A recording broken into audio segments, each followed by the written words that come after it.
Okay, so in this video, I'm going to react to a book that I read, and it's called An ABC of Equality.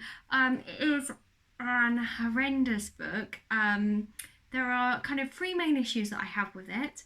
The first is that it talks about feminism, and it kind of pushes feminism on children. It also pushes trans issues on children, and it's very, very pro-immigration as well. I'll first talk about the feminist side of things, then I'll go into the trans issues, and then lastly I will talk about immigration.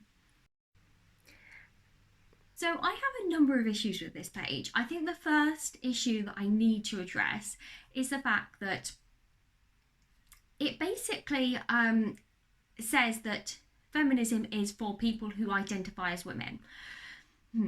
If we're going to have feminism needs to be for biological women. It's not people who identify as women, it's for biological women, and biological women only.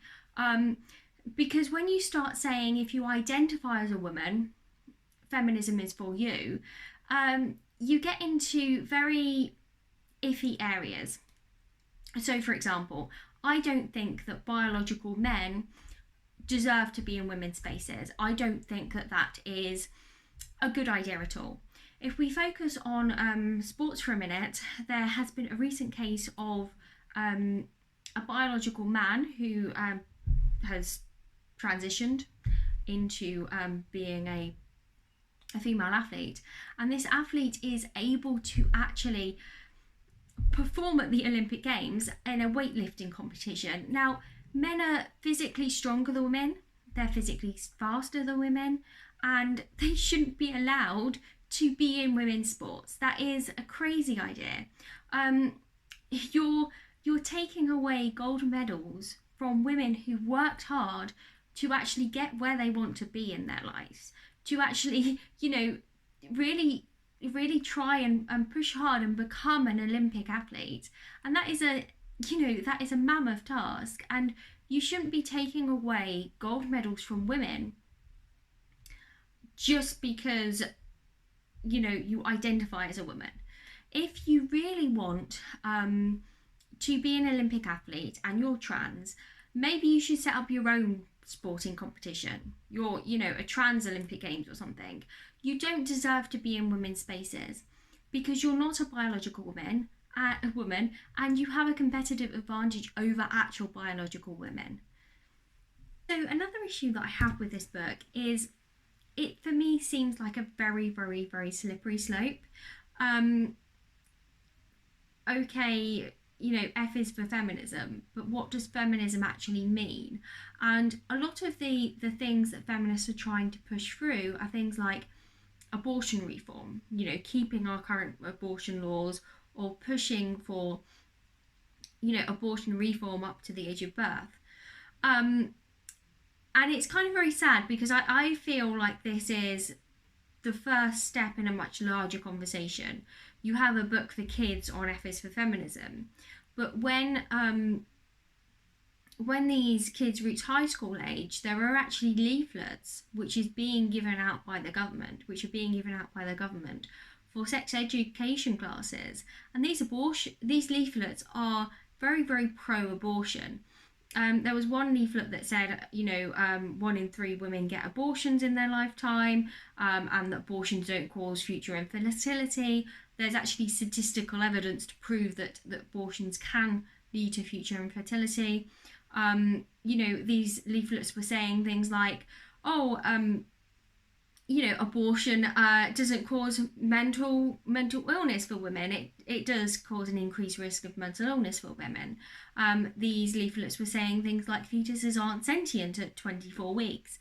There's actually evidence to indicate that fetuses might be pregnant at as young as 6 weeks. And so, it's completely ridiculous. I will link the video of my reaction to a pro-abortion leaflet in the link in the description, but I just find it really concerning because I find that this book is just the start in manipulating children to actually follow your radical left-wing ideology. T is for transgender. You know best who you are.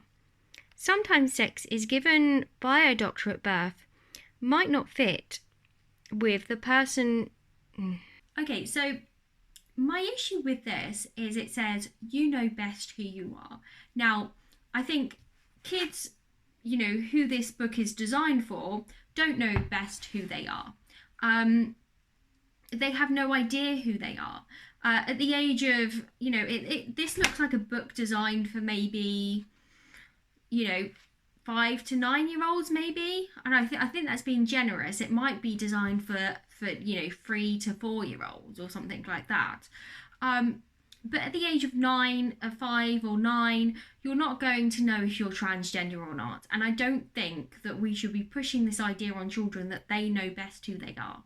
They don't know who they are yet. They need to kind of work out who they are and try different things, and that's fine. But we shouldn't be pushing puberty blockers and hormones on children at such a young age because they think they know who they are. I think that is, a ridiculous statement to push on children. They don't know who they are yet, and they are taking the you can't let them take drugs which are dangerous and could affect their future infertility just because they think they know who they are. I think that that's ridiculous. C is for xenophobia. Ask questions and you'll see there's nothing to be afraid of. Xenophobia is when a person is afraid of someone who has immigrated to their country. Sometimes human beings are scared of what they don't know or understand. So I think this is a ridiculous statement that you are xenophobic if you don't like immigrants coming to your country. I'm not scared of immigrants at all. I welcome immigrants who are coming to our country and want to integrate into the wider culture. So if you're coming into our country and you want to immigrate into the wider culture, you want to become as British as possible, you want to marry a British person, you have this kind of idea that your ancestors will look back at their family history and realize they have some Chinese genes, let's say, in their past, and they find that quite interesting, but they identify completely as British and they're completely white British. I have no problem. But that's what you should want. You shouldn't want to make a mini China in England. You shouldn't want to make a mini Pakistan in England. You shouldn't want to make a mini your culture in England, because there's no point in being here if you want to just hang out with your own kind. And that's one of the issues that's happening in the UK. We have communities of people from Pakistan who don't integrate into the wider culture, who marry within their community. We have issues in those particular areas with low employment and people not being able to speak English, and that's an issue. We shouldn't have these communities of people not being able to speak English and not being able to get good jobs because they can't speak the language well enough. We should actually work on programs to integrate these communities within the wider society.